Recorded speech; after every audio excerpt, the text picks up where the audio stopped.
khó này. Khó này. Khó thế này.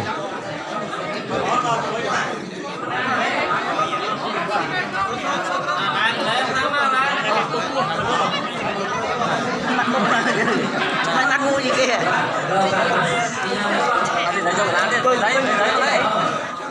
Mà đang khăn. Tiếp ta để